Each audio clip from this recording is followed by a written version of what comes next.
Hey, I'm Lori Amson. I love Seint makeup and welcome to Contouring 101.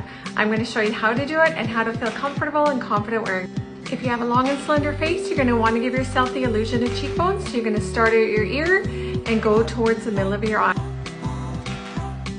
If you have a rounder face, you're going to do the same, start at your ear, but go towards your mouth. So as you can see on this side, I've created an illusion of a longer face, and on this side, I look like I have super high cheekbones. With forehead contouring, you're going to take your index fingers and find the pointiest part of your eyebrow and make a triangle. Anything above that will be contour. I'm going to show you the easiest trick to contour your nose. You're going to take your contour, put it on your index finger, and make a line together on the top of your nose.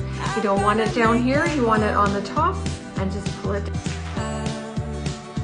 So because having jowls is just part of life, what you're going to do is you're going to take your detail brush, go underneath your earlobe and underneath your jaw and all the way. Thank you for joining me for Contouring 101. Save this video for reference, and if you're interested in color match, I'm going to put my website right here.